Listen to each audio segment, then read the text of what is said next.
May mga inosenteng tao ring isinama ang lolo mo. Ginawang pagkain ng mga halimaw.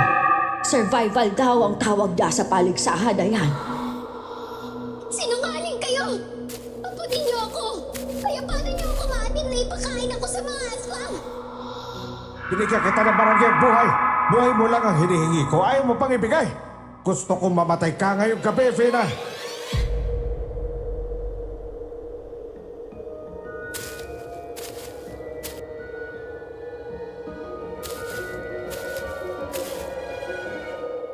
Lumaki ako sa marangyang buhay. Mahal na mahal ako ng lolo ko.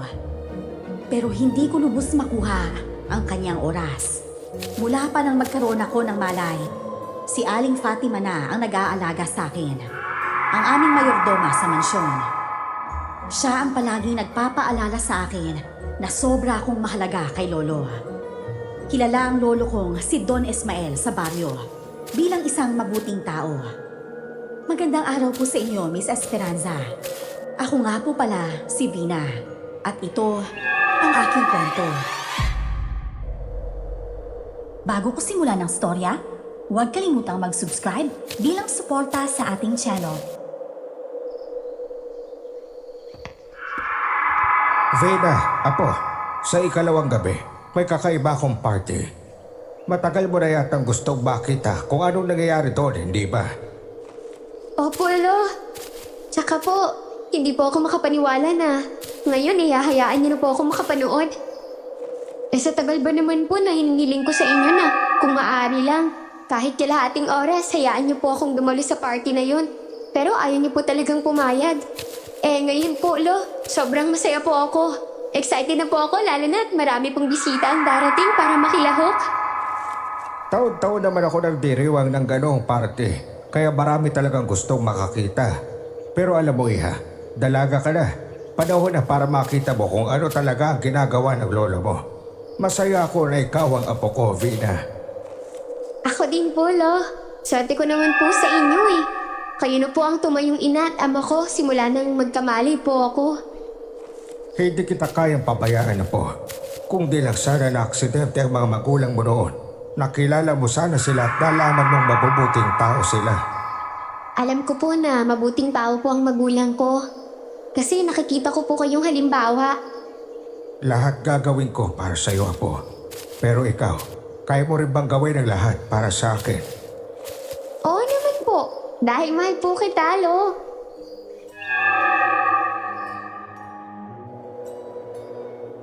Niyakap ako ni lolo noong mga oras na yon. Ilang sandali pa, dumating si Aling Fatima. Kumalas si lolo sa pagkakayakap sa akin at agad na umalis. Hindi ko maiwasang mapansin ang mga titig ni Aling Fatima.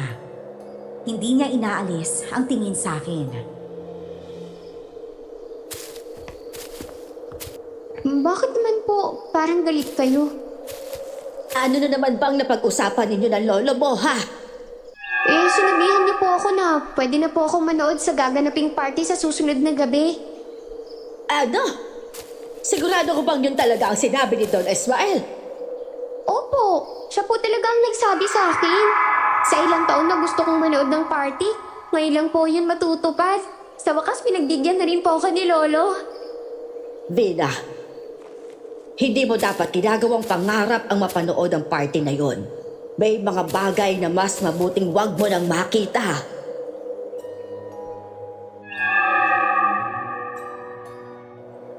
Hindi na lang ako umimik. Isa rin si Aling Fatima sa mga hindi mahilig dumalo sa mga party. Siguro dahil na rin sa edad niya. Strikto siya sa akin pagdating sa lahat ng bagay. Pero inuunawa ko na lang dahil para ko na siyang magulang. Nang araw na yon, dumating ang isang negosyanteng nagngangalang Jeric. Isa rin siya sa mga mayayaman sa aming baryo.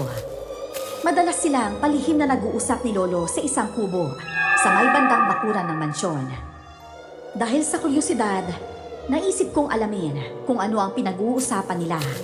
Kaya nakinig ako nang hindi nila nalalaman. Ano namang klaseng palaro itong inihanda mo doon, Ismail? Sana naman di boring gaya ng huling taon, ha? Nako, Si Mayor nga kung ano-ano na yung sinasabi tungkol sa'yo, bakit daw biglang nag-iba yung palaro? Jeric naman, sinubukan ko lang magbago doon. Pero ngayon, ibabalik ko lang ang dati nating laro. Yung nakasanayan ng lahat. At eto pa, darating ang apo ko para panoorin mismo ang laro. Si Vina? Yung babaeng gusto ko mapangasawa? Baka matakot yun pag nakita kung ano klaseng palaro ito. Natural lang na matakot sa una. Ikaw ka, dahil ka pa nung unang laro mo, di ba? Pero huwag kang mag-alala. Maaliw din si Vina. Baka nga maadik pa siya sa laro. Sige na nga. Sabihin mo na ng diretsahan. Ano klaseng palaro ba to? Kagaya pa rin ba nung dati? Isang hunt. Pero hindi to basta-basta laro, Jerry. Matagal yun ang hinihiling to. Mga aswang ang bida. Nanghuli ako mula sa iba't ibang probinsya. Sila ang manghuhuli o sila ang huhulihin. Exciting, di ba? Kaya imbitahin mo yung mga kapwa mo negosyante. Mas marami, mas malaki ang kikitain natin. Siguraduhin mo lang doon, Ismael, na may mapapala rin ako dito. Hindi ako sasali kung puro palabas lang yan. Sobra ako natakot nang malaman ko kung anong klaseng palaro ang inihanda ni Lolo para sa kanyang mga bisita. Mabilis akong tumakbo pabalik na mansyon. Pero nasalubong ko naman si Aling Fatima.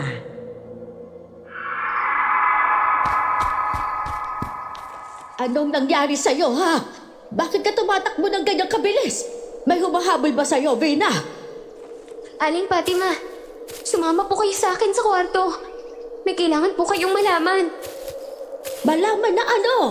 At bakit kailangan sa kwarto mo pa? Sabihin mo na ngayon. Baka po kasi may makarinig sa akin eh. Wala naman dito sa paligid. Nasa kusina lahat yung mga alalay. Tayong dalawa lang. Kaya sige na, sabihin mo na. Alam niyo po ba na kakaibang palaro pala ang gagawin ni Lolo? Mga aswang daw na nahuli niya sa iba't ibang probinsya. Matagal ko nang alam yan. Natatakot na po akong manood eh. Dahil baka kasi biglang umatake ang mga nilalang na yun at mapatay nila ako. Wala kang dapat katakutan, Vina. Nariyan ang lolo mo. Hindi kanya pababayaan. Mahalaga ka sa kanya. Kahit anong mangyari ay poprotektahan ka niya. Tandaan mo yan. Alam kong hindi na ako pwedeng umatras. Lalo na't nakapagdesisyon na si Lolo. Hanggang sa dumating ang araw ng paligsahan. Puro mayayaman ang mga panauhin, mga negosyante at kilalang personalidad. Lahat sila sabik na. Hinihintay na simulan ni Lolo ang paligsahan. Pero may inaayos pa sa lugar kung saan ito gaganapin. Magsisimula raw ang paligsahan alas 9 ng gabi. Kinausap ng mga tauhan si Lolo at nandun din ako sa tabi niya. Isa sa mga pinakamasiglang sabik na masaksihan ng paligsahan ay si Mayora.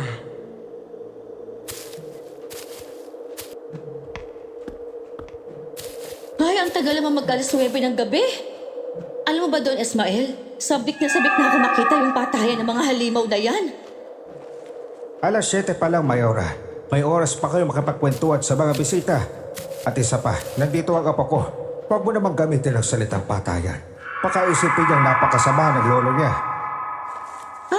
Siya bang apo mong si Vina? Buti naman na pinayagan mo na siyang manood. Akala ko dati ang sabi mo, mahina raw yung apo mo. Mayora naman, huwag mo naman sabihan ng ganyan si Vina. Alam mo bang balak kong siya ang maging asawa ko? Sa kanya ko gustong buuin yung pamilyang pinapangarap ko. Ano? Ayoko sa'yo, no? Iba ang apo ko, Jerry. Hindi siya gaya ng mga babaeng nakilala mo. Kung iniisip mong madadala mo siya sa yaman mo, nagkakamali ka. Mayaman din ang lolo niya. Hindi niya kailangan ng pera ng lalaki para mabuhay. Lo, pwede po ba tayo mag-usap kahit saglit lang? Sandali lang mga kaibigan. May gusto lang sabihin ng apo ko at dapat kaming dalawa lang ang makakarinig.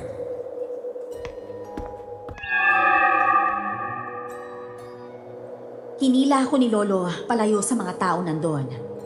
Para silang mga siraulo. Sabik na sabik sa paligsahan. Isang normal na tao siguro ay matatakot kapag nalaman kung ano ang mangyayari. Kaya nagtataka ako kung bakit ang lahat ng naroon ay tila puro mga sabik.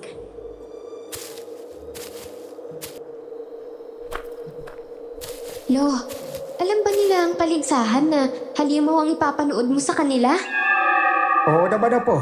Sa katunayan, ilang beses na rin sila nakasaksi ng ganitong klaseng paligsahan. Ang inaalala ko po kasi, Lo, baka may mapahamak po eh. Ilang taon na akong nagpaligsahan ng ganito. Pero di isa, walang napahamak. Hindi ko naman hahayaang masaktan ng mga aswang ang mga tao. Hindi ako ganun kasama po. Pero ayokong masira ang imahe ko sa harap ng mga bisita. Para sa kanila, ang paligsahan ay simbolo ng kapangyarihan ng pamilya Vergara. Nagdahil doon, lalo silang humahanga sa akin at pati sa'yo. Lo, inaalala ko lang po kasi ang kalusugan nyo. Apo, para sa'yo lahat na ginagawa ko. Kung ano man ang kahihinat na nito, sana lang hindi masama ang maging bunga dahil lahat ng hirap ko para lang sa'yo, Vina.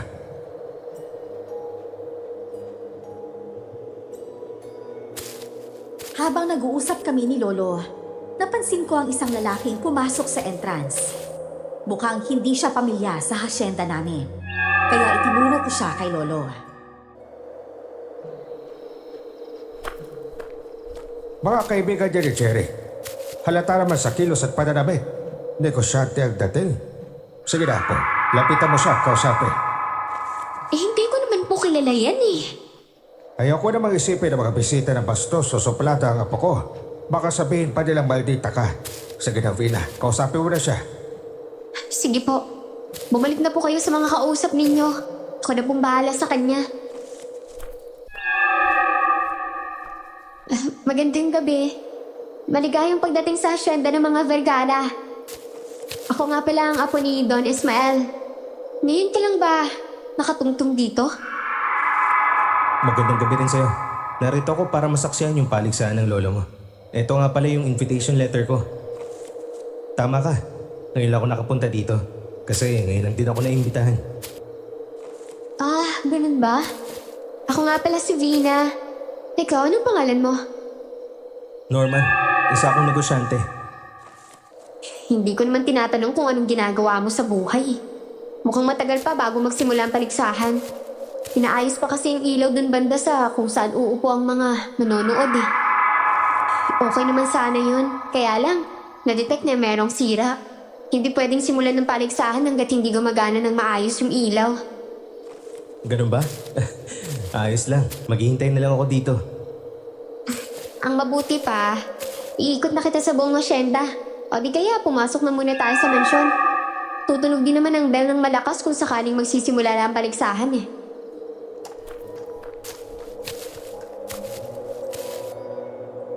Sumama naman sa akin si Norman. Inikot ko siya sa buong hasyenda. At muli akong namangha sa lawak ng mga lupain ni Lolo.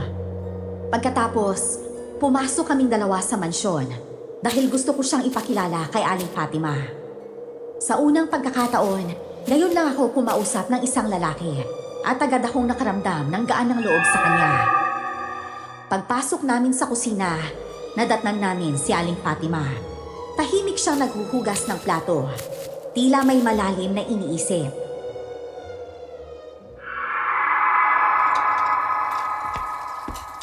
Oh, Aling Fatima, bakit po parang malalim ang iniisip ninyo? May problema po ba kayo? Vina, bago magsimula ang paligsahan mamaya, magdasal ka muna ha, at mag-iingat ka rin. Teka, sino naman itong lalaking kasama mo? Ah, siya po si Norman.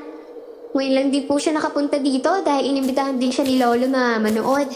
Hindi niya po kasi alam ang kabuuan ng asyenda at ng mansyon kaya inikot ko na lang po siya. Vina, hindi ba sinabi ng lolo mo na huwag kang basta nakikipagkaibigan, lalo na sa mga taong hindi mo kilala? Huwag po kayo mag-alala, Aling Fatima. Hindi po ako masamang tao. Nandito lang ako dahil sabi ni Don Ismael, kakaiba raw ang paligsahan ngayong gabi kaya gusto kong makita. Tama ka, kakaiba nga. Kaya sana, hindi ka na lang pumunta. Pero Norman, kahit hindi kita lubusang kilala, pwede bang bantayan mo si Vina? Sige po, pangako. Aling Fatima, namakita ko naman si Norman kanina at nakausap para magaan naman po ang loob ko sa kanya. Sa tingin ko naman po, hindi siya masamang tao.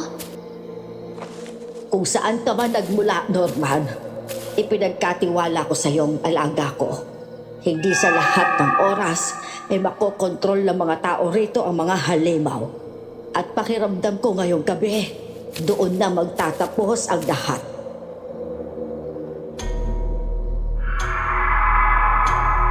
Tumunog na ang bell. Kaya bumalik na kami sa bahagi ng hasyenda kung saan gaganapin ang paligsahan. Bawat isa ay may kanya-kanyang upuan. Magkatabi kami ni Norman. Yun ang gusto ko at wala namang magawa si Lolo. May mataas na gate doon at noon ko lang nakita ang kakaibang bahagi ng hasyenda kung saan idinaraos ang paligsahan. Kaya pala palaging sinasabi ni Lolo na walang masasaktan dahil may mga harang na bakal na tila may kuryente. Para hindi malapitan ng mga nilalang ang mga tao. May sumipol, senyales na bubuksan na ang kulungan kung saan nakatago ang mga nilalang. At sabay-sabay lumabas sa mga ito mula sa malaking kulungan.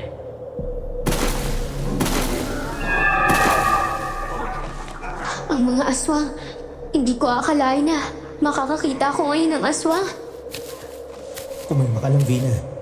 Oo, nakakatakot talaga pero mukhang safe naman tayo dito. Tignan mo yung paligid.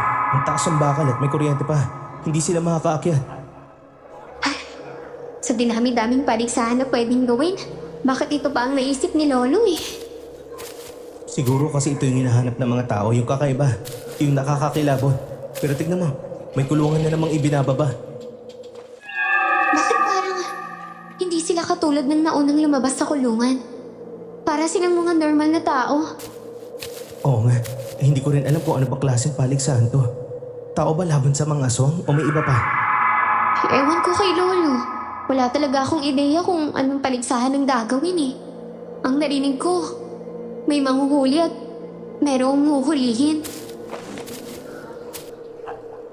Naguluhan ako noong mga sandaling yon. Ang iba namang naroon ay nagsisigawan. Gusto nang simulan ang laban. Hindi makalapit ang mga aswang sa mga nasa kabilang bahagi dahil may mga malalaking bakal na naghihiwalay sa kanila. Ang mga nasa kaliwang bahagi ay halatang natatakot, habang ang mga nasa kanan naman ay sabik na makapatay.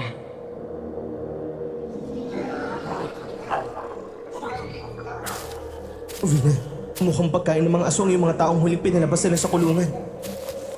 Ano? Kung ganun, hindi ko na kaya manood ng ganito, Norman. Sandali lang, Vina. Huwag kang magpahalata. Baka pagalitan ka ng lolo mo pag umalis ka.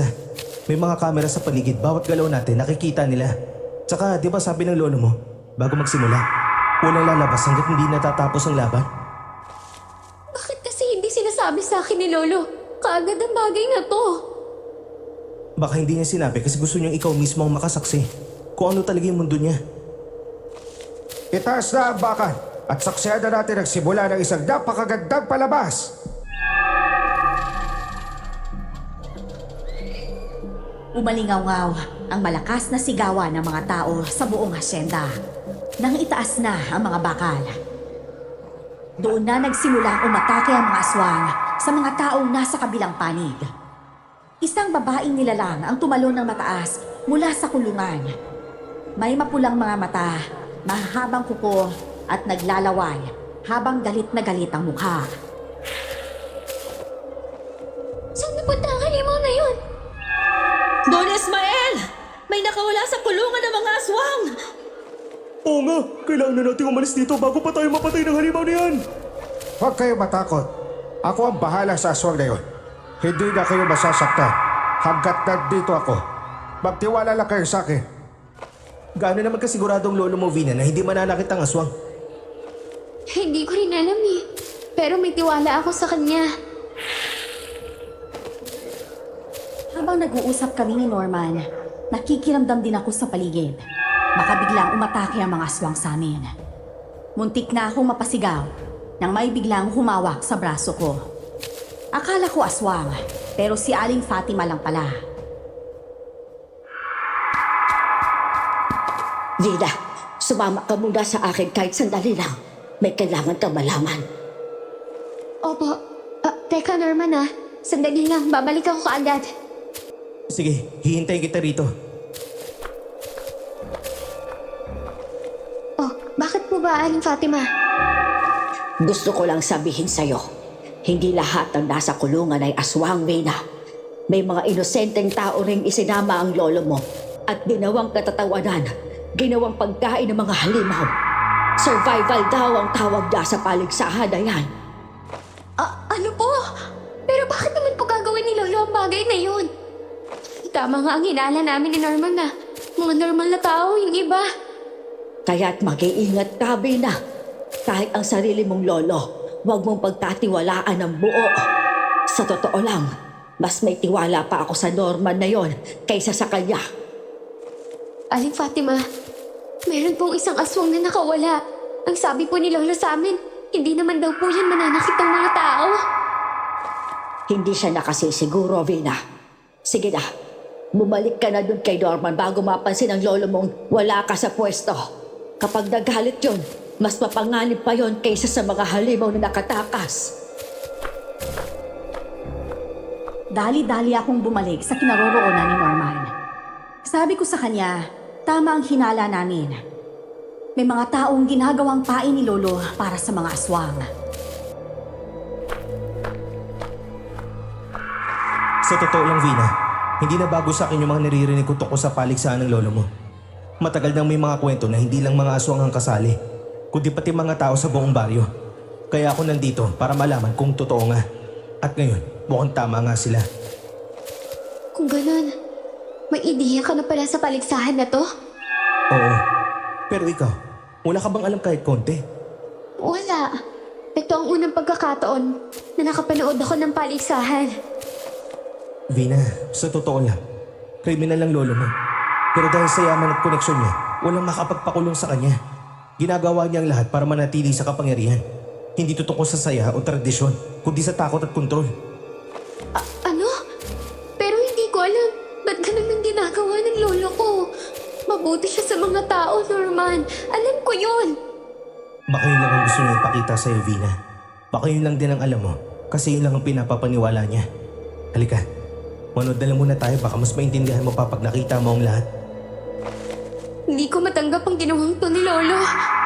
Mamaya kapag tapos na ang paligsahan, gusto kong malaman kung bakit niya to ginagawa.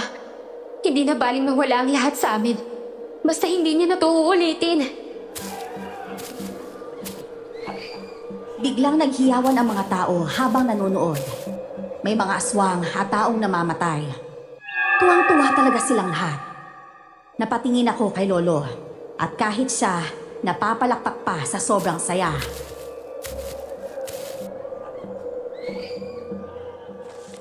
Norman, sigurado ka bang bago ka palang nakapasok dito sa hacienda? Oo, kita mo naman yung mga tumatawa ron. Mga demonyo yan. Walang normal na tao na matutuwa habang pinapatay at kinakain ng halimaw ang laman loob ng tao sa harap nila. Sanay na talaga silang manood ng ganitong palabas. Kailangang itigil ni Lola ang paligsahan na to. Hirap na ang mga taong lumalaban sa mga aswang para mabuhay, oh. Subukan mo siyang pigilan. Pilit mong pakawalan ng mga natitirang buhay pa.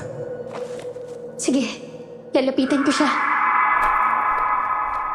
Dali-dali akong lumapit sa kinaroroonan ni na Lolo. Kasama niya si Mayora, si Jeric, at pati na rin ang iba pang kilalang personalidad sa bayan.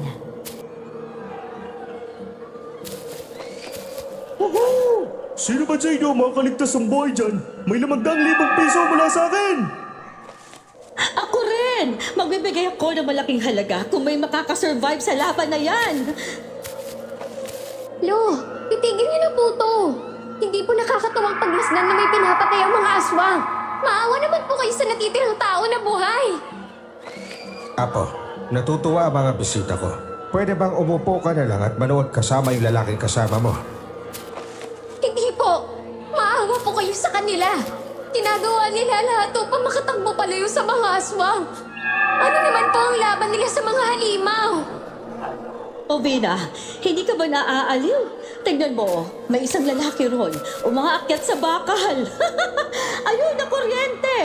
Hindi pala aswang ang papatay sa kanya, kundi kuryente mismo.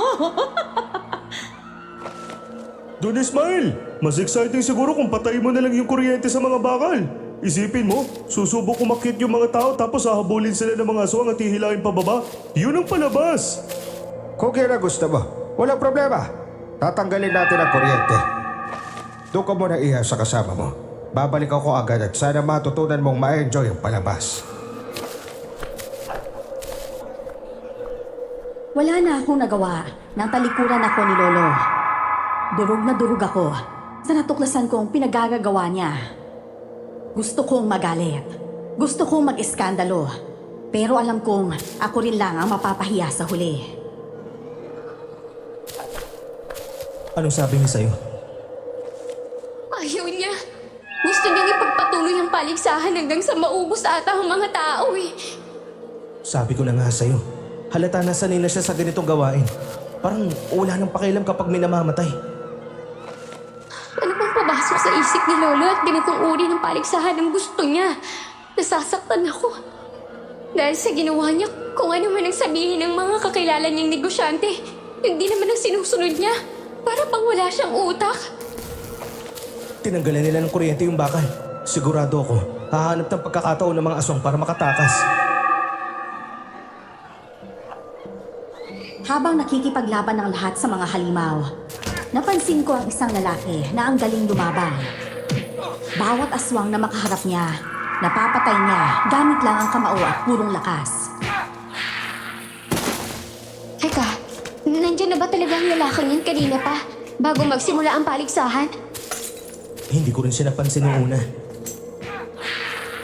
Tingnan mo, ang galing-galing niya at ang lakas pa. Kaya niyang patayin ng aswang sa isang suntok lang. Oo, ang galing nga niya. Kaya nga mas naging interesado ang mga tao. Nagkaroon ng pag-asa nang makita nilang may isang taong may kakayahang makipagsagupa sa mga aswang. Ayan! Yan dapat ang isasali mo sa paligsahan, Don Ismael! Ang tapang niya, ubusin mo na yung mga aswang! Patayin mo silang lahat gamit ang mabigat mong kamao! Din tayo, Mayora. Kung matalo ang lalaking yan sa aswang, isa sa kabayo mo mapupunta sa akin. Pero kung siya ang mananaig, isang negosyo ko mapupunta sa'yo. Game! Gawin nating panalo ito. Ikaw dapat ang manatili sa gitna at ipakita mo ang lakas mo!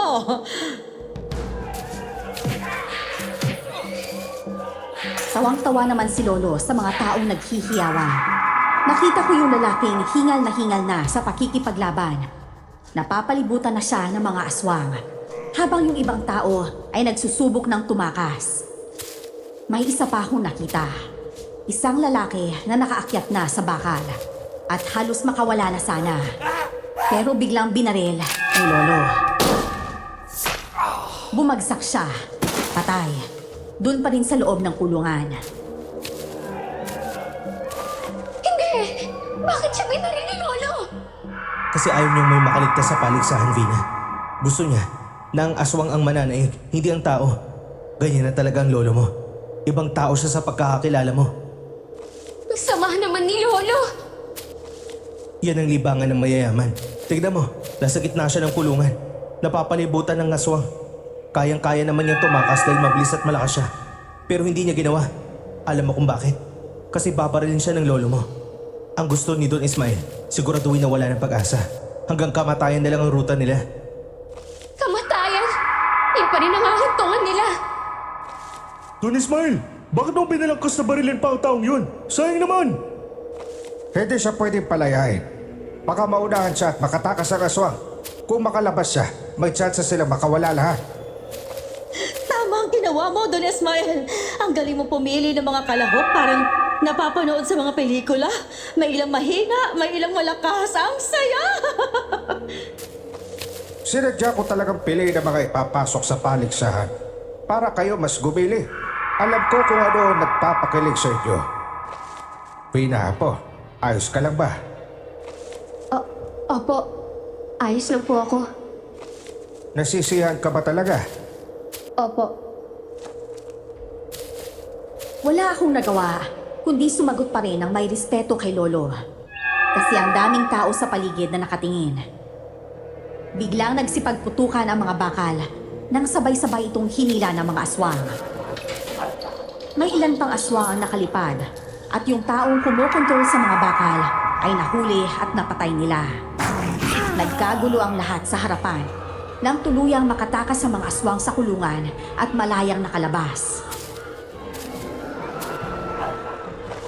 Mukhang nakatakas nga ang mga aswang, Vina. Oo nga, anong gagawin natin? Umalis na tayo at makabigla silang umatake. Patay na rin ang ilaw. Sa tingin ko, tatakas talaga sila kapag naputol ang kuryente. Pero delikado pa rin. Hindi natin alam kung anong gagawin nila kapag nagkalat na sila. Teka, ano nangyayari doon sa harapan? Kumakain na ata sila ng mga tao. Lolo, ano po nangyayari? Kumalma ka muna po. Magulo lang yan, pero kontrolado pa. Patay ng ilaw sa harapan doon, Ismael. Wala ba kayong gagawin para maibalik yan? At bakit pa rin tayo nandito kung naawat naman na ang mga aswang? Tama si Mayora. Umalis na tayo bago lumala ang sitwasyon. Habang nag-uusap sila, biglang may lumundag na aswang sa harapan namin. Akmang kakagating ito si Jerry. Pero mabilis siyang sinipa ng lalaki, kaya tumalsik ang aswang. Agad silang tumakbo at tumakas. Sa isang iglap, nakita ko si Lolo na sumunod sa kanila. Ni hindi man lang niya ako naalala. Norman, ang aswang! Nasa harapan na natin! Tumakas na tayo, dali! Norman! Nasaan ka? Nasaan si Norman? Iha, bilisan mo na. Nandyan na sila, kumilos ka na. Kayo po! Tara na, tumakas na tayo. Wala nang makakalabas ang buhay sa asyenda at mansyon ngayong gabi. Kailangan natin magtago ng maigi para hindi tayo makita ng mga nilalang. Pero may kasama po ako kanina eh. Hindi mo po ba siya napansin? Baka tumakas na rin yung kasama mo. Halika na, umalis na tayo habang hindi pa sila nakakarating sa pwesto mo. Doon po tayo pumunta sa kaliwang bahagi ng asyenda. Hindi na po tayo masusundan doon ng mga aswang na yan. Dinala ko siya sa bandang maisa ng hasyenda. Malayo na sa lugar kung saan pinapatay ng mga aswang ang mga bisita. Pero rinig pa rin ang malalakas nilang sigawan. Hingal na kami pareho. At doon ko napansin, ang dami niyang kalmot sa iba't ibang parte ng katawan.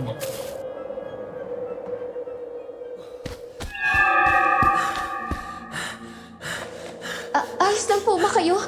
Ano pong pangalan ninyo? At bakit po kayo nakisali sa paligsahan? Isa din po ba kayong aswang? Ako si Gregor. Hindi ako aswang. Isa akong tao. Dati akong manggagamot. Pero isinumpa ako ng isang aswang na si Agapas. Pagkatapos nun, binihag ako ng lolo mo at pinilit na sumali sa paligsahan. Wala akong magawa kung tatanggi ako. Paparusahan niya ako ng mas patindi. Talagang napakasama ng lolo ko. Bakit niya nagawa ang mga bagay na to? Saan niya pa kayo nahuli? Hindi na mahalaga kung saan kami galing. Kami mga tao rito, iisa lang ang gusto. Makaligtas at makalis sa impyernong to. May mga pamilya kaming naghihintay sa amin, Vina. Bilang apo ni Don Ismael, kung may paraan kang makatulong, tulungan mo kami. Hindi pa uli ang lahat. Hindi ako nakaimik. Kasi ako mismo, wala ring magawa para iligtas ang sarili ko sa ganitong sitwasyon. Hati ang loob ko. Mahal ko si Lolo, pero naaawa rin ako sa mga inosenteng taong isinama niya sa ganitong paligsahan. Meron po akong alam na labasan dito sa asyenda. Halika, sasamahan po kita makatakas. Pero paano ang mga kasama ko? Kailangan nilang malaman na tutulungan mo kami. Hindi pwedeng iwan lang.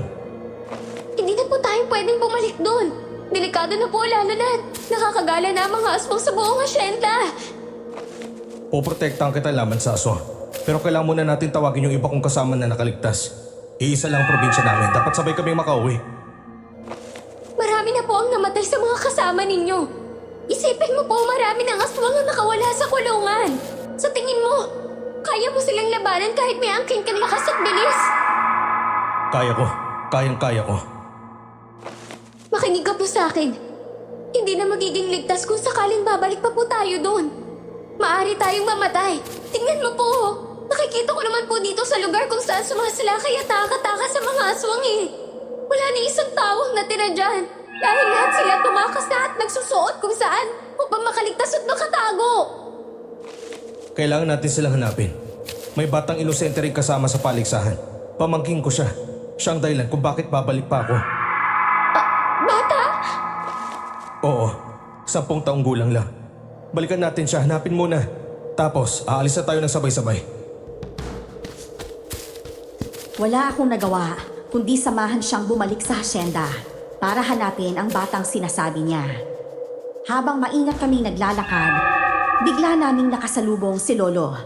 Kasama niya sina Jeric at si Mayora noon. Napatigil ang lalaki. Tapos, bigla na lang siyang tumakbo at tumakas. Sandali lang, Kuya Gregor! Apo, may ginawa bang masama sa'yo ang taong yan? Wala po. Nakatago na sana kami kaya lang. Ang sabi niya may kailangan raw po siyang balikan na bata. 10 taon daw po. Walang kalahok na bata sa paligsahan. Akala ko may masamang nangyari sa'yo. Halika na, Vina. Baka biglang lumabas ang mga aswang. Andyan lang sila sa paligid. Ang unang papatayin nila, baka lolo mo pa. Totoo yan, Vina. Halika na, Iha. Don Ismael, umalis na tayo papuntang mansyon ninyo. Halika, Apo. Kung walang batang kalahok, ang ibig sabihin, nagsinungaling sa akin ang lalaking yun. Inuto niya ako. Pero Lo, bakit po ganitong paligsahan naman ang ginawa ninyo? Ang akala ko po sobrang exciting. Pero hindi saya ang hatid ng paligsahan sa mga tao eh. Kundi takot at kamatayan. Magpapaliwanag ako bukas sa umaga kapag tapos na ang gabi ito at walang masamang nangyari sa atin. Nang dahil po sa paligsahan, marami akong nalaman tungkol sa'yo. Nagsabi nila pumapatay raw po kayo ng tao. Isa daw kayong kriminal. Totoo po ba yun, Lo? Hindi ngayon ang tamang panahon para mag-usisa, Vina. Tingnan mo, at may maiingay na sigaw sa labas. Senyales na may napinsala na. Gusto mo bang tayo na ang susunod na papatayin ng aswang ngayon? Alam kong nabigla ka, Apo. Huwag kang mag-alala. Bibigyan kita ng paliwanag bukas. Pangako. Hinila ako ni Jeric pabalik sa mansyon, kaya sumama na lang ako sa kanila. Dinala nila ako sa isang kwarto na mahigpit ang lock. Doon, sinabi ni Lolo sa akin kung sino talaga yung lalaking nakausap ko kanina.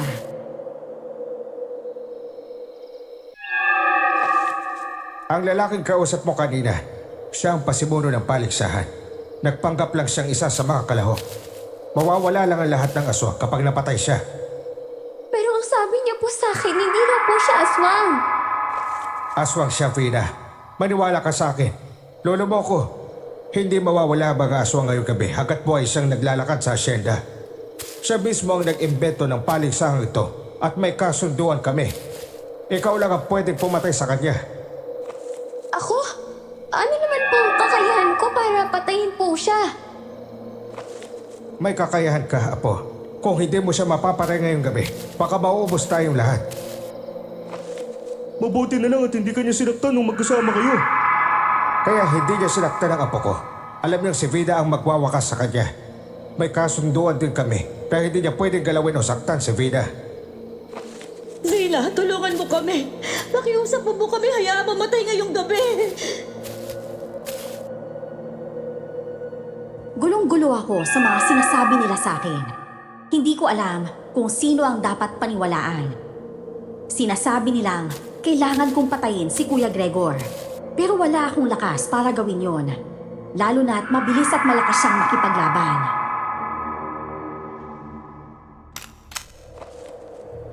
Eto, Apo. Gamitin mo ito para patayin ang aswang na yon. Baril?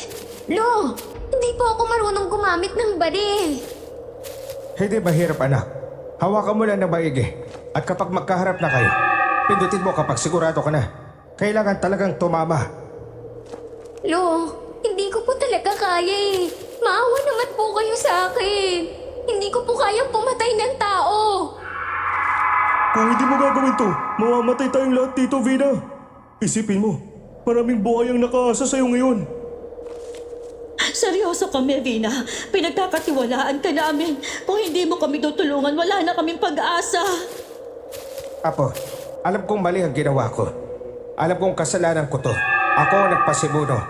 Sinunod ko lang ang gusto ng taong yun at maraming nadamay dahil doon. Mali-mali ako na naniwala. Akala ko magiging ligtas tayo. Ang sabi niya po sa akin, isa po siyang manggagamot na sinumpa ng mga aswang na agapas.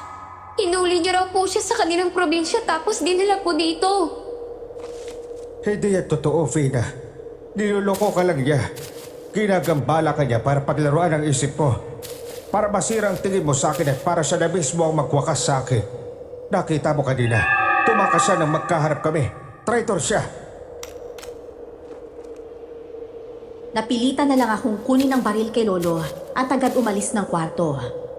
Pakiramdam ko, tinraidor ako ng lalaking yon. Hinanap ko siya sa loob ng mansyon.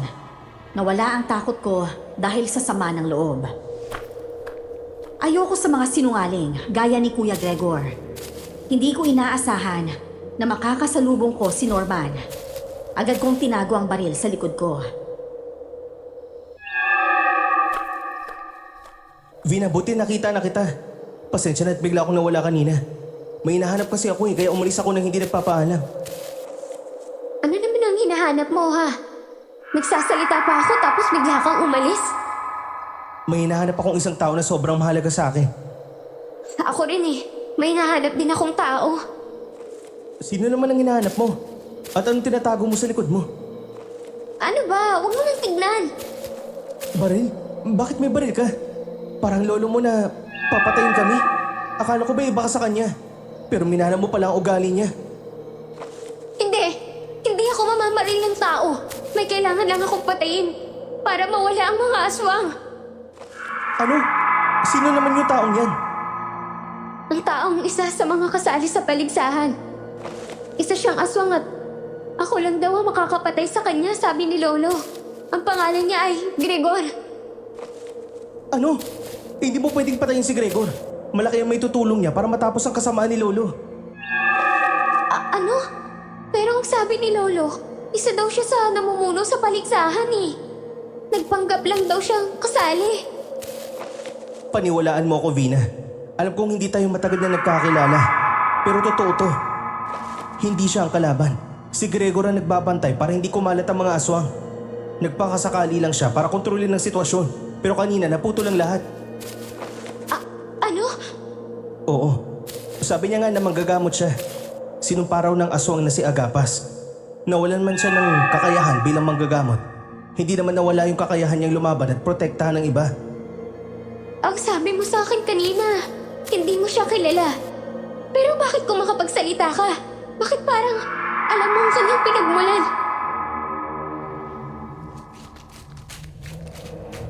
Sasagot pa sana si Norman sa akin nang may isang aninong dumaan ng napakabilis. Kinila niya ako at doon lumitaw ang isang aswang. Sumalakay ito sa amin, kaya napasigaw ako sa sobrang takot. Si Norman agad ang humarap. Dali-dali niya itong pinatay. Hinatak sa ulo at binali ang leeg ng aswang. Ang galing mo naman! Paano mo nagawa ang bagay na yun? Hindi na importante kung paano. Kukunin ko na muna tong baril mo. Huwag mo hayaang may mamatay dahil sa maling akala. Wala talagang katotohanan ng sinasabi ng lolo mo na siya ang pasimuno ng paligsahan. Siya mismo ang nagplano ng lahat. At hindi ko maintindihan bakit ikaw ang pinipilit niyang pumatay ng isang tao. Dahil nga may usapan daw silang dalawa. Ewan ko. Hindi ko na alam kung anong gagawin ko eh. Masyado na ako naguguluhan. Hindi ko na alam kung sino ang kakampi ko oh. Kalaban eh. Hindi mo ako kakampi at hindi mo rin ako kaaway. Nandito lang ako para tumulong kung kailangan. Sandali. Kailangan nating mahanap si Aling Fatima. Baka napatay na rin ang mga aso ang matandang yun eh. Sige, hanapin natin si Aling Fatima. Pero kailangan makita muna natin si Gregor. Kailangan natin siya makausap bago tayo magdesisyon. Nagsimula kaming maghanap sa loob ng mansyon. Pero biglang nawala ng kuryente. Binuksan ko ang mga bintana para makapasok ang sinag ng buwan. Lumabas muna kami ng mansyon dahil sobrang dilim sa loob. Natapakan ko ang isang bangkay. Wasak ang tiyan at dibdib. Tanging sinag ng buwan ang nagbibigay silweta sa mga halimaw na kumikilos sa dilim. Nararamdaman ko sila pero hindi namin sila makita.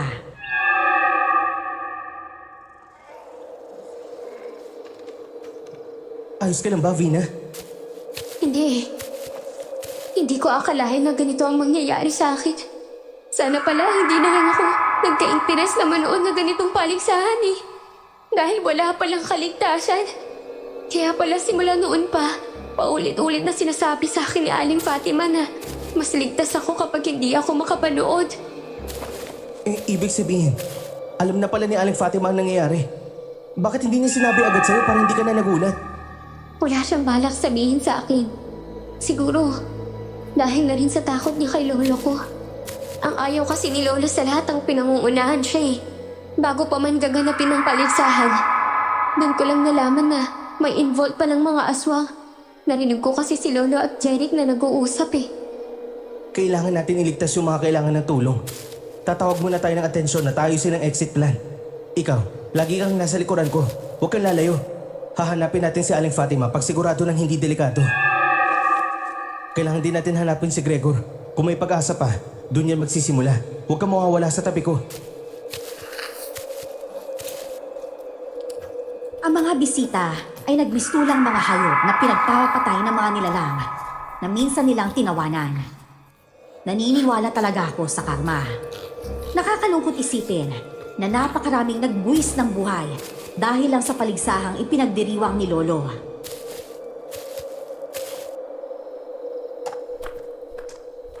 Alam mo, may natatanong akong maliit na kubo doon. Pwede ba tayong pumunta ron? Pribadong kubo yan! Si Lola lang ang may karapatan na lumapit dyan. Nagkaedad na ako ng ganito. Ni isang beses ay hindi pa ako nakakapasok dyan. Ang mga malalapit na taong negosyante at si Mayora lang ang makakapasok dyan. Ano? At bakit ganun? Ano bang meron sa kubo na yan at ayaw kanyang papasukin?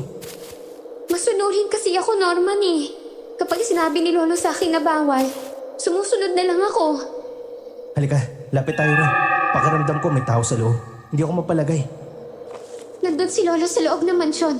Hindi siya lalabas gayong alam niyang delikado dito. Kasama niya doon sina Jeric at Mayora. Basta sumama ka na lang sa akin. May kailangan tayong malaman. Sumunod ako kay Norman. At habang naglalakad kami, naririnig ko ang mga alulong ng mga halimaw mula sa loob. Dahan-dahan kaming sumilip sa dingding. At hindi ko inaasahan ang eksenang bumungad sa amin. Nandun si Lolo, nakatayo sa gitna, habang ang mga aswang ay nakaluhod sa harapan niya. Parang mga alipin. Para silang sumasamba. Para bang Diyos ang tingin nila kay Lolo.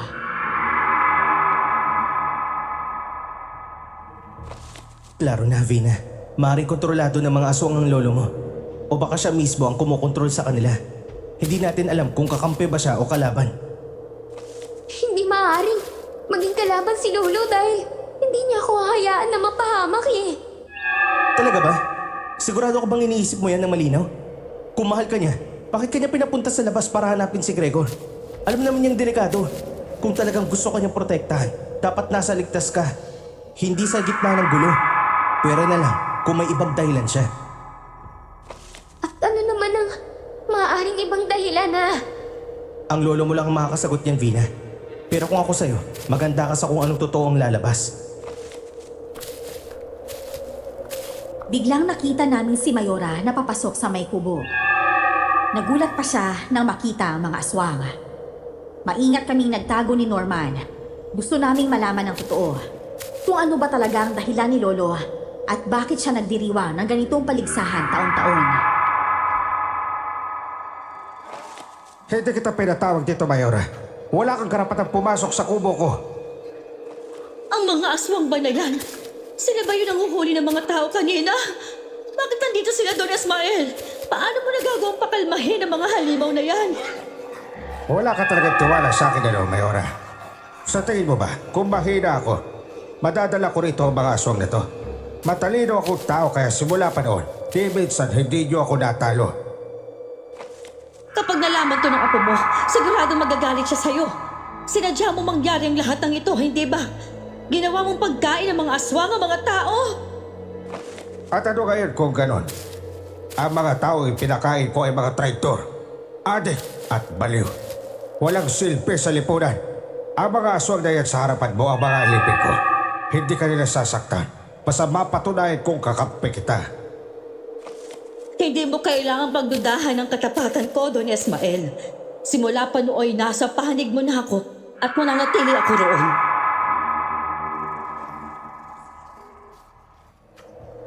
Isa-isang hinila ni Mayora ang buhok ng mga aswang. Nang luminaw na ang mga mukha nila sa paningin ko, kinilabutan ako. Mahahaba ang kanilang mga pangil. Naglalawal at halatang gutom na gutom. Matutulis at maitim ang mga kuko nila. Sapat para wakwakin ang tiyan at dibdib ng tao para lang makuha ang laman loob. Hindi lang yun ang magpapahina sa'yo, Vina. Marami ka pang hindi alam tungkol sa paligsahan. At kung bakit parang gusto ka ng lolo mo na gawing pagkain ng mga aswang. Hindi ako ipapakain ng lolo ko sa aswang. Pakiusap, Norman. Huwag mo naman ako saktan ng sobra, oh. Dahil sa nakita ko, hindi ko alam kung dapat pa ba ako magtiwala kay lolo pagkatapos ng gabing to, eh.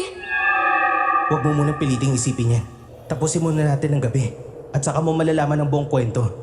May malalaman ka at may mawawala rin. Ano ba talagang ibig mong sabihin? Wala akong karapatan na sabihin ang lahat sa'yo. Gusto kong marinig mo mula sa kanya mismo. Kaya nga dapat ikaw ang makarinig sa totoo. Kakausapin ko ang lolo ko. Huwag! Kung lalapit ka, puputulin ka nila. Ngayon na alam mo na may aswang na alipin niya. Huwag ka munang lumabas. Mapapahamak ka lang. Masama ang lolo ko.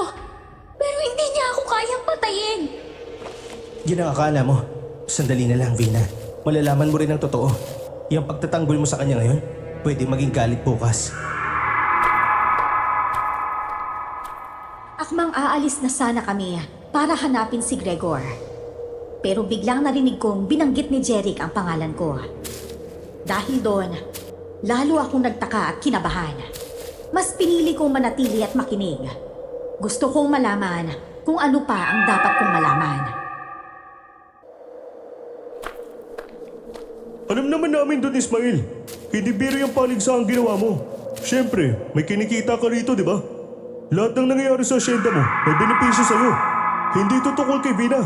Tungkol to sa'yo lang. Ikaw nga, negosyante, Jerry. Kahit sikong duling, may halaga sa amin. Lahat tayo, gumagawa ng masama para mapanatili ang yaman at kapangyarihan. At ikaw din, Mayor. Korap ka rin ba sa bayan na to? Alam ko ang sikreto mo. Marami kang pinapatay na katrabaho para ikaw na lang ang manatili. Ibang ginagawa namin sa'yo. Paano kung may makalabas mula rito at kumalat ang nangyari? Malaki ang risk na madamay kami dahil sa'yo. Walang makakalis ng buhay sa asyenda ko. Nasa plano ang lahat nito. Hindi ako tanga para gumawa ng kung ano-ano nang hindi niisip ang kahihinatnan. Paano ka na kasi sigurong patatagalin ng mga alipin mong aswang yung mga tao? Maraming nagtatago rito sa bawat sulok. Paano mo sila mahuhuli lahat? Huwag kang mag-alala. Hindi aabot ang alas 12 ng gabi nang hindi nauubos ang iba.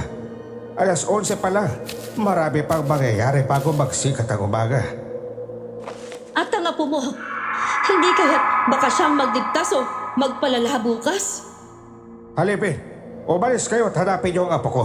Dalhin niyo siya sa akin ang buhay. At sino bang magtangkang tumulong sa kanya, patayin ninyo.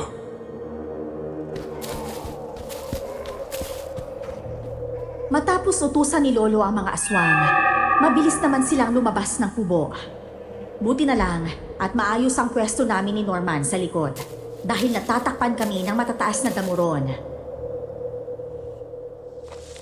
Matapos ang gabing ito, tsak uulan na naman ang biyaya sa inyo. Tama ka. Hindi ito basta palabas. Taon-taon ko itong itinaraos para mapanatili ang kayapanan at estado ng aming angkan. Akala ni Vina, mamamanin niya lahat to. Hindi niya alam na wala na siyang bilang sa mga plano niyo. Mahalaga sa akin ang apo ko. Alam niyo yan. Simula maliit pa siya.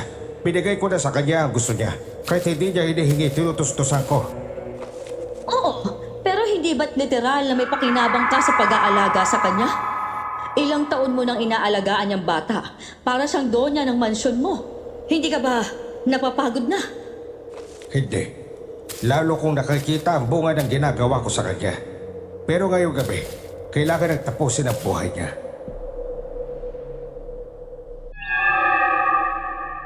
Napaluha ako ng mga sandaling yon.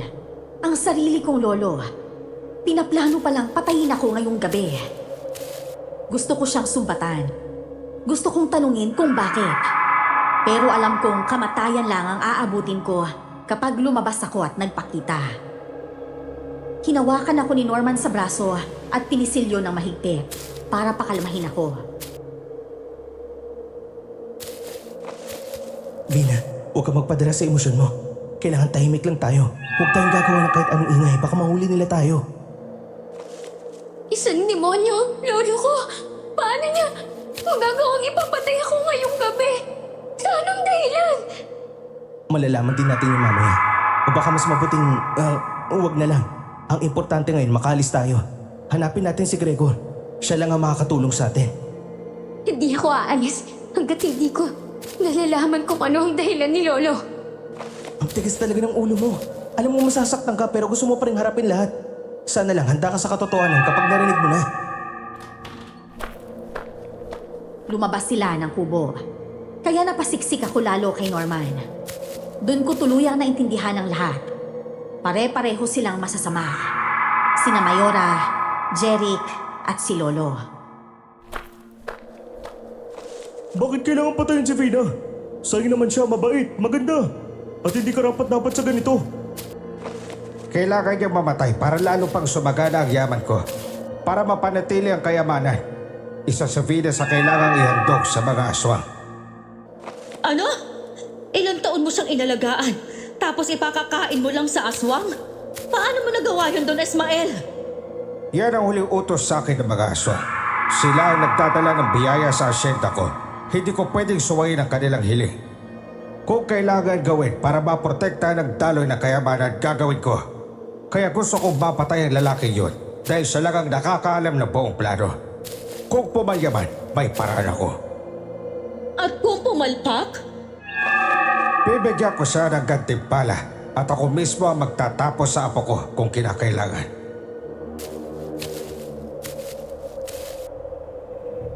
Para akong sinaksak sa dibdib sa mga nalaman ko. Gusto ko lang tumakas sa asyenda ngayong gabi para mailigtas ang sarili ko. Mabilis akong tumakbo palayo sa kubo ni Lolo, pero agad din akong hinabol ni Norman. Vina, saan ka pupunta? Hindi ako pwedeng mapatay ni Lolo. Kailangan kong makaalis at nang may salba ko ang aking buhay sa kamatayan.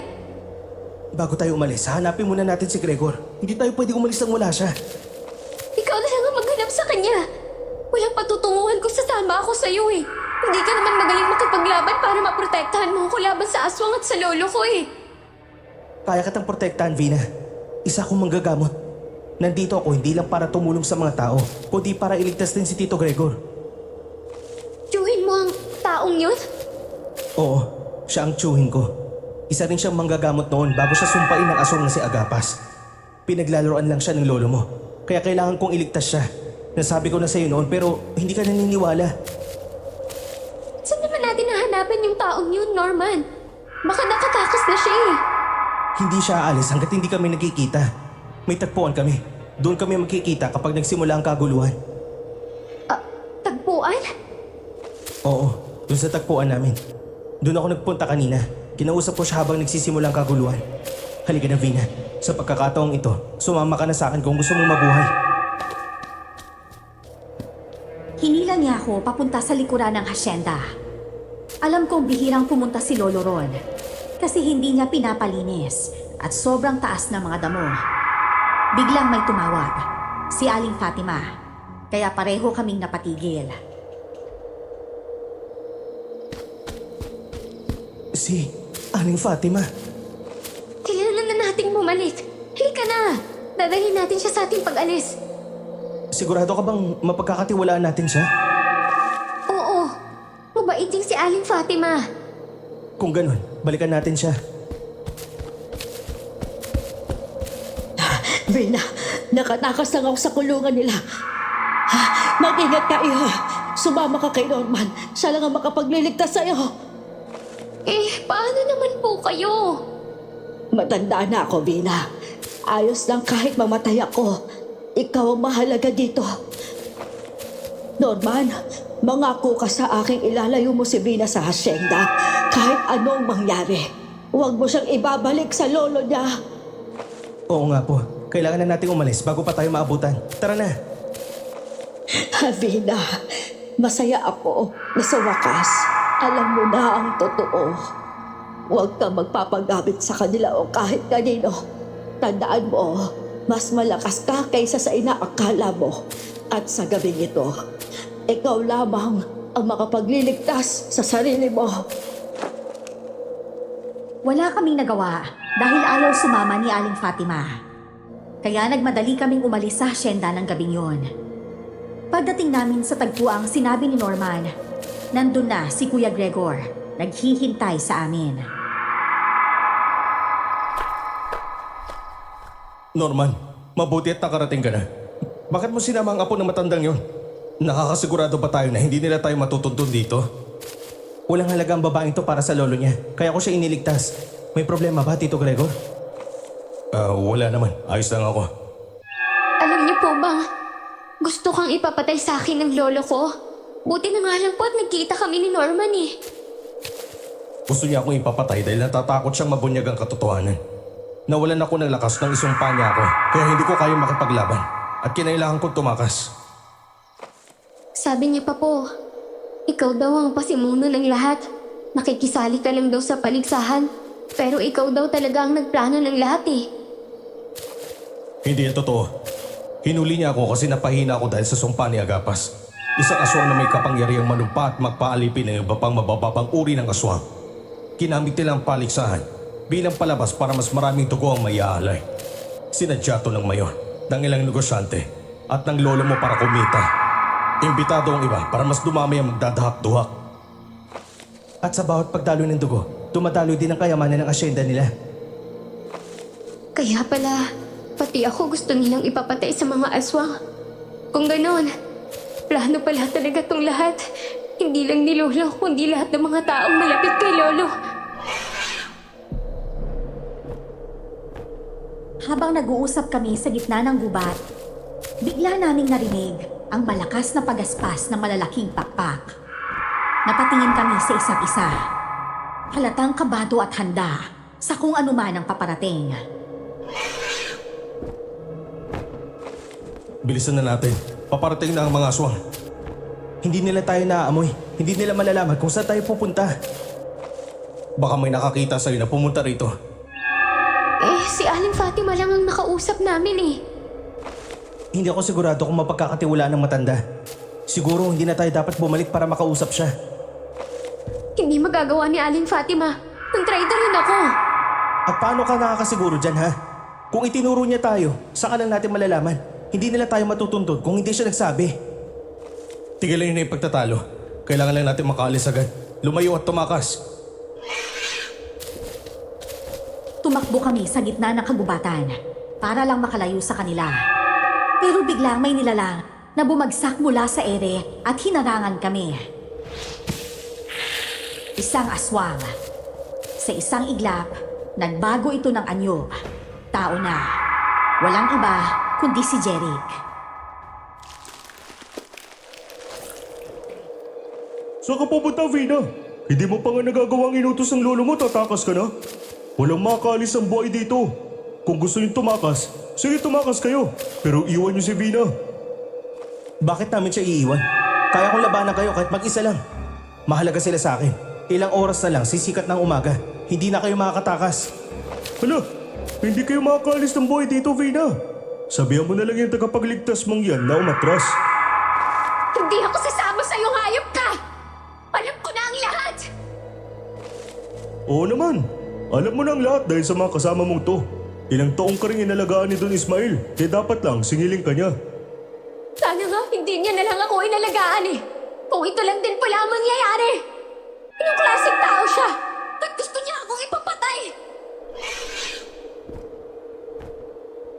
Narinig na naman namin ang pagaspas ng mga pakpak mula sa itaas. Nang tumingala ako, nakita ko ang isang manananggal na umiikot sa uluhan namin. Agad akong pinagitnaan ni na Kuya Gregor at Norman. Handang ipagtanggol ako. Alam ko naman na magkakaroon ng laban ngayon. Kaya inihanda ko talaga to. Ipakita mo rin yung mga pangontra mo, Norman. Sigurado ako, paparating na sila. Pumunta tayo doon. Sa kanto ng may puno. Doon ko inilibing yung mga gamit ko. Pangontra? Anong pangontra ang dala mo? Huwag ka na usisero. Sumama ka na lang. Tumakbo kami papunta sa isang malaking puno ng kahoy. May palang naroon sa puno, kaya yun ang ginamit ni Norman para hukayin ang nakalibing niyang pangontra. Biglang umatake ang manananggal kay Norman. Pero mabilis na sinipa ni Mang Gregor ang halimaw. Hindi ka! Alam kong ikaw yan, Mayora. Akala mo ba mapipigilan yung si Norman sa pagkuha ng pangontra? Wala na kayong takas, Day. Papatayin ni Doris Mael si Vina. Huwag na ninyong hintayin pa ang iba't ibang nangyayari kapag dumating siya.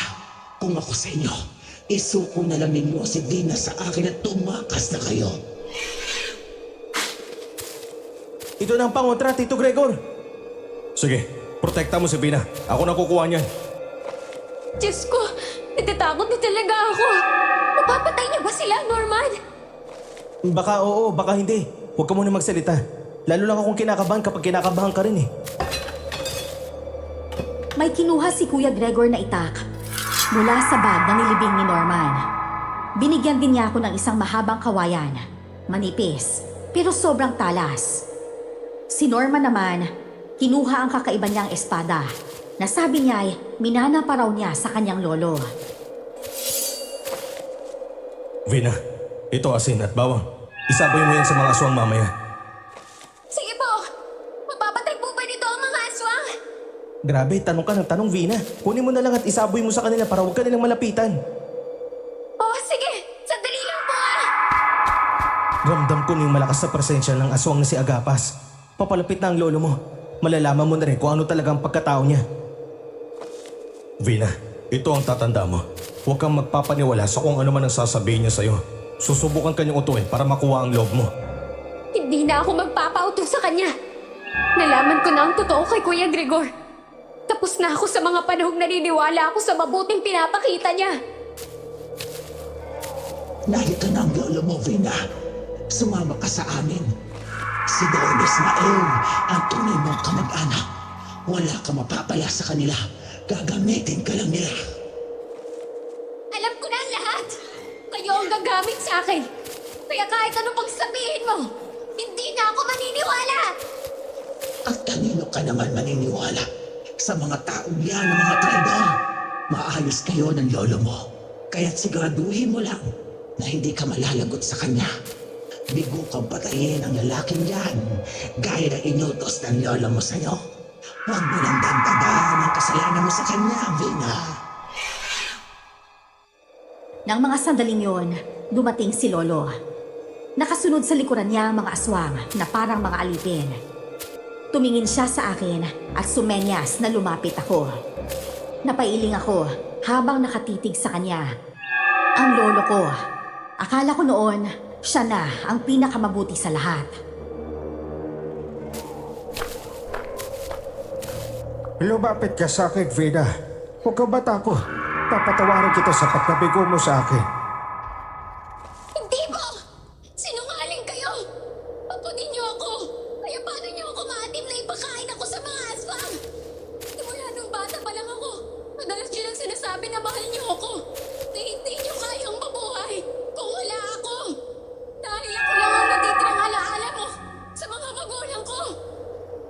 Kaya nga pinagsisisihan ko na yung mga nagawa ko. Mabawi na ako, Apo. Hindi na kita ipapakain sa mga aswang. Halika na, bumalik na tayo sa mansyon. Hayaan mo na mga alipin natin ang pumatay sa kanila. Wala kang kinalaman sa mga yan. At bakit ikaw? Kaano-ano mo ba talaga si Vina? Hindi mo rin naman siya kadugo, hindi ba?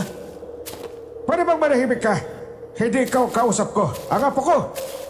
Norman, anong sinasabi mo na hindi niya ako kadugo? Bakit hindi mo siya tanungin?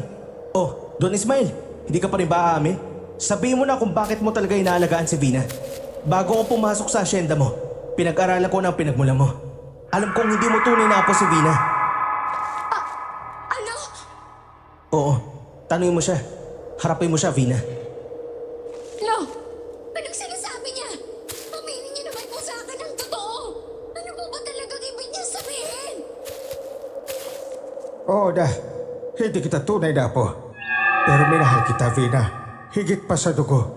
Hindi kita pinabayaan. Sabihin mo nga, kailan ba ako naging masama sa'yo? Ngayon ka lang naman nagalit dahil sa mga desisyong hindi ko pinag-isipan. Hindi niyo ako totoong apo. Pero paano? Sabi niyo, ang nanay ko ay anak mo. Tinago ko sa'yo ang totoo kasi ayoko masaktan ka. Oo, Vina. Umaamin ako. Pinagplanuhan kong ipapatay ka. Pero nung huli, napagtanto ko hindi ko kaya. Hindi ko kaya mabuhay nang wala ka. Inuuto ka lang niya, Vina. Huwag ka maniwala. Para akong sinuklaban ang langit sa natuklasan ko. Wala nang mas masakit pa kesa malaman na hindi ko pala siya totoong lolo. Doon ko lang naintindihan kung bakit gusto niya akong ipakain sa mga aswang para lang madagdagan ng kayamanan niya. Dahil hindi naman pala niya ako kadugo. Hindi na ako maniniwala sa sasabihin mo. Ngayong alam ko nang hindi mo ako tunay na kadugo. Bakit naman kita pakikinggan? Mas lalong madali lang sa'yo ang pagpatay sa akin dahil hindi mo naman ako kaano-ano. Mukhang hindi mo na siya mauuto, Don Ismael. Jerry! Alam mo na kung anong gagawin mo. Kita mo na, hindi na talaga kayo nagsisisi sa mga naging desisyon mo. Mas lalo niyo lang pinapatunayan sa akin na sinungaling talaga kayo. Sobra lang oras na sinayang ko sa'yo, Vina. Wala kang utang na loob. Dapat nga magpasalamat kang pinuhay pa kita. Binigyan kita ng barangyang buhay. Pero ngayon, buhay mo lang ang hinihingi ko. Ayaw mo pang ibigay. Gusto kong mamatay ka ngayong gabi, Vina. Ipapapatay mo ako sa mga aswang para lang dumami ang mga kayamanan niyo. Hindi ka lang mamamatay tao. Halimaw at saking ka pa. Tumahimik ka! Lalo mo lang pinapainit ang dugo ko sa mga pinagsasasabi mo. Sa tingin mo ba, kaya ka nilang protektahan? Ikaw, Gregor, wala kang karapatang lumaban sa akin. Isinumpa na kita doon pa. Ang kailangan mo lang gawin para manatiling buhay ay sumunod sa gusto ko. Binata pa ako nang isinumpa mo ko, Don Ismail. Matagal na akong naninilbihan sa inyo. Pero ngayon, pagod na ako. Pagod na akong sumunod sa halimaw na nag-aakalang siya ang Diyos. Akala namin, ang mga nakasunod lang kay Lolo ay yung mga aswang niya. Pero dumating pa ang iba. At doon namin nalaman na may mga bisita rin palang aswang.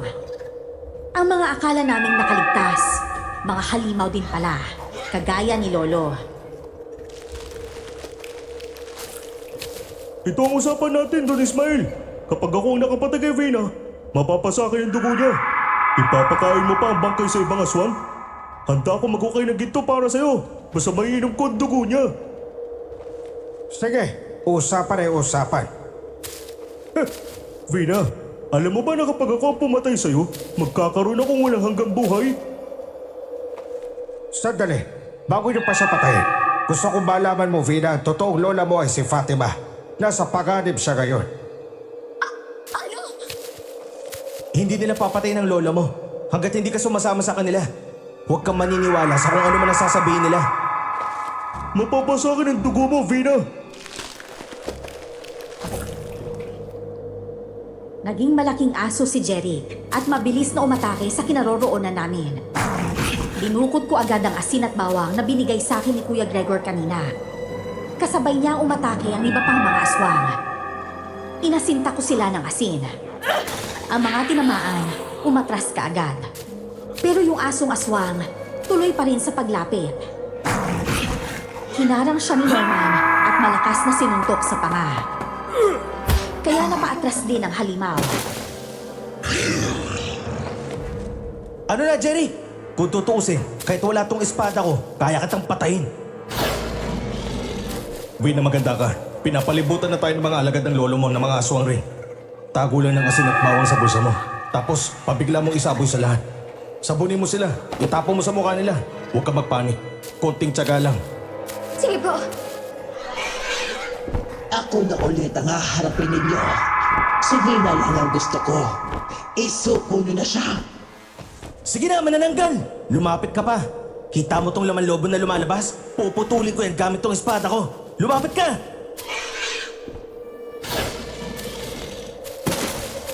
Hindi mo ako mapapatay, Jeric! Marami pa akong asin at bawang dito! Pagkaraniwang aswang lang si Jerry. Pero kahit ganun, malakas siya. Lulubog din sa asin at bawang. Tuloy mo lang ang pagsaboy, Vina. Bantayan mo kung yung mga paa niya kapag nag-ukay na ng lupa. Ibig sabihin, naghahanap na siya ng pagkakataon para umatake. Hindi kita hayaan mapatay, Vina. Pangako ko to sa lola mo. Sabi ko na nga ba, si Aling Fatima ang nagturo kung nasan tayo. Malamang, tinakot nilang matanda. Pagkatapos natin silang mapatay, bumalik tayo sa mansyon at hanapin si Lola Fatima! Oo, at kung mapatay din ang lolo mo, mapapasayo ang kayamanan niya. Dapat tanda ka na rin sa mga susunod. Sumugod na naman ang asong aswang, pati ang manananggal at ang iba pang mga halimaw. Agad akong sumaboy ng asin at bawang sa paligid. Sina Kuya Gregor at Norma naman ay tumalon sa ere. Sabay tagaan ng itak at espada ang mga aswang na umuusok ang katawan habang namamatay. Marami silang nakatumba. Pero ang manananggal at ang asong aswang ay nanatiling malakas.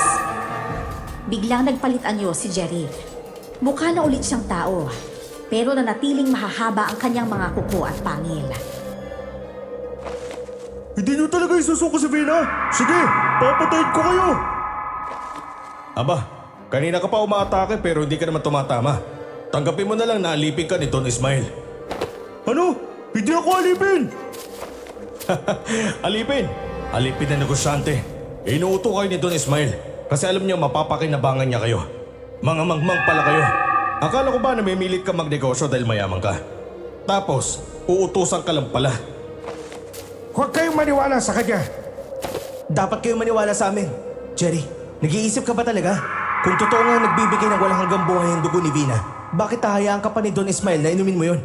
Plano niya lang na ikaw ang unang sumugod. Kapag napatumba mo kami at nakuha mo si Vina, papatayin ka niya pagkatapos.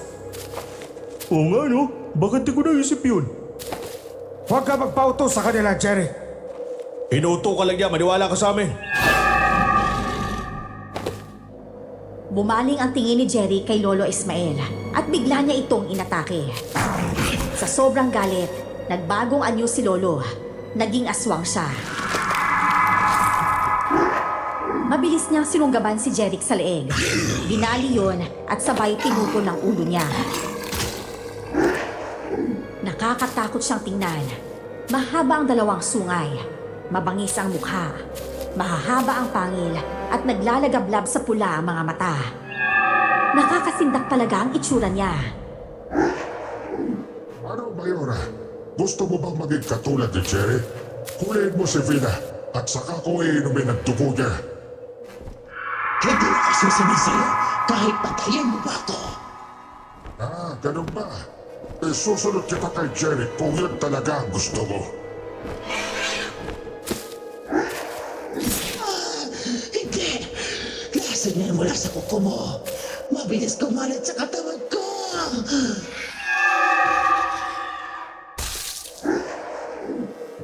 Ako'y makapangyarihan. Taglay ko rin ang lakas ng isang gabunan, kaya hindi niyo ko matatalo. Si Lolo Ismael mismo ang pumatay sa mga aswang na kalahi niya. Pagkatapos niyang maubos ang mga ito, humarap siya sa amin, galit na galit. Itinuro niya ako at agad na umatake.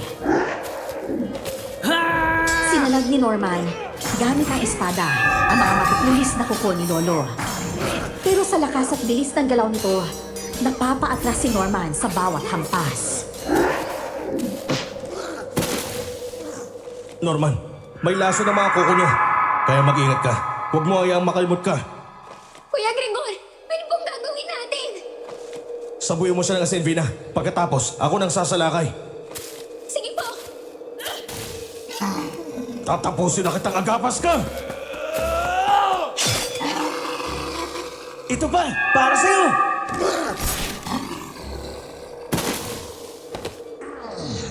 Isasama ko kayo sa hukay ko. Wala kang maisasama! Dahil ikaw lang ang mag-isang pupunta doon!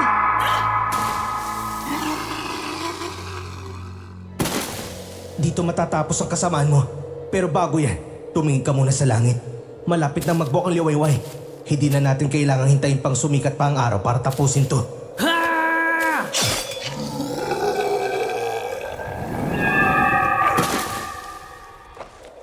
Ang galing mo talaga, Norman. Napakalakas mong nilalang. Alam ko malakas at mabilis si Agapas. Kaya pinag-aralan ko muna ang mga kakayahan niya bago ako sumugod dito. Ngayon, tapos na ang laban. Tapos na rin ang mga aswang. Masasabi kong isa na akong tunay na manggagamot na pumapatay ng mga nilalang na masasama. Bumalik na tayo sa mansyon at tinigtas si Aling Fatima! Na siyang totoong lolo ko! Oo, tara. Mabilis kaming bumalik sa mansyon ng mga oras na yon. Pagsikat ng araw, ramdam ko pa rin ang bigat ng gabi. Puno ng hinanakit at pagkamuhi sa taong nagpalaki sa akin. Kay Don Ismael, ang aswang na itinuring kong lolo. Pagdating namin sa mansyon, nadatnan namin si Lola Fatima. Nakatali at may busal pa ang bibig niya.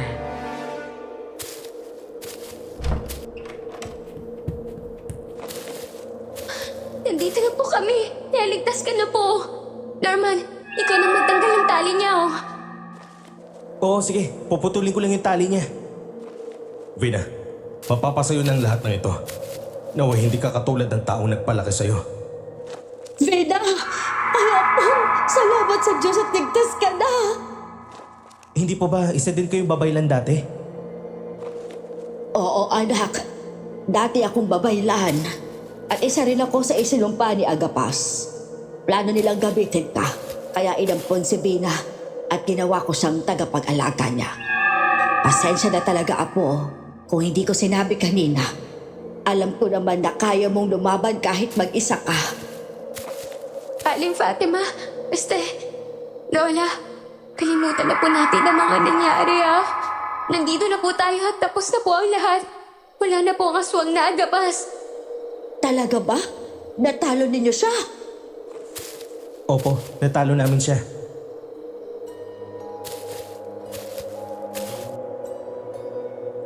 Sobrang nagpapasalamat si Lola sa magtsuhin kong sina Norman at Kuya Gregor. Unti-unting natunaw ang mga katawan ng aswang na masikatan ng araw. Ang mga bangkay naman ng mga nabiktima ay pinakuha namin sa mga pulis. Dahil may mga kamera sa bahay, naniwala silang mga aswang nga ang pumatay at kami ay mga nakaligtas. Makalipas ang ilang araw, tuluyan nang tumahimik ang mansyon at ang buong hasyenda. Lahat ng ari-ariang iniwan ni Ismael ay napunta sa akin. Naisip kong hatiin at ipamigay ang ilan sa mga lupain niya sa mga taong walang sariling lupa. Pero bago ko gawin yon, tinanong ko muna si Lola kung tama ba ang desisyon ko.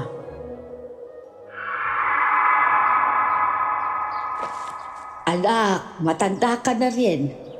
Vina, alam mo na kung ano ang tama. Kung hindi mo naman mapapakinabangan ng ibang lupa, mas mabuti pang ipamigay mo na lang. Opo, may nabalitaan po kasi ako dun sa baryo na marami pong pamilyang walang tirahan. Di, ipamigay mo na sa kanila. At ayon sa chismis, sina Norman at Gregor, wala rin daw permanenteng bahay kasi wala silang lupa. Kung ako sa'yo, dyan mo na lang sila patirahin sa bakuran ng mansyon. Mas maganda kung may maaasahan tayo dito. Sige po, kakausapin ko sila pag nakabalik na po sila mula dun sa kubo ni Lolo. Apo, kailangan talaga dating makabawi sa mga tao ng baryo. Dati, bawal silang tumapak sa hasyenda at mansyon. Ngayon, hayaan mo silang maglabas-masok. Ang hasyenda nila ang kumita sa bayan. Hindi ba ninakaw lang yan ni Don Ismael? Opo, ala. Gagawin ko po yon.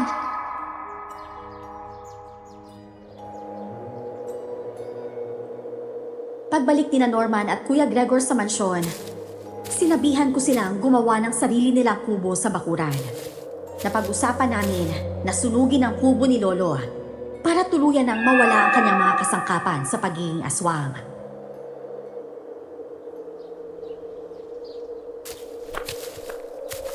Maraming salamat nga pala, Vina, dahil ang bait mo. Masaya ako dahil binigay niyo kami ni Tito dito ng tirahan. Ay, ako nga dapat na magpasalamat eh. Kung hindi ko kayo nakilala, baka nga siguro ay napatay na rin kami ni Lola Fatima. Sa wakas, makapamuhay na rin ako ng normal. Tsaka nga pala, Vina, pwede bang tumanggap ako ng mga tao dito na gustong magpagamot? Magpapalagay ako ng karatula dyan sa labas sa may manggagamot dito. Oo naman. Sige, gawin mo yon. At na makatulong tayo ng sabay sa kapwa.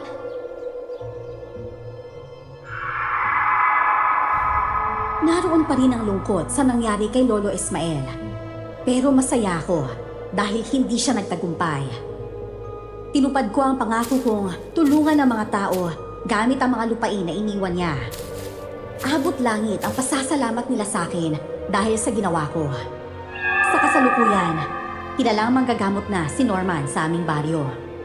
May sarili na siyang pamilya at doon pa rin sila nakatira sa bakuran ng mansyon. Si Lola ay matagal nang pumanaw at si Kuya Gregor naman ay may edad na rin. Ako, meron na ring sariling pamilya. Binuksan ko muli ang hasyenda para sa paligsahan, pero hindi na para sa patayan, kundi para magbigay ng saya at pagkakaisa. Hanggang dito na lang po ang aking kwento. Maraming salamat po at more power sa inyong channel.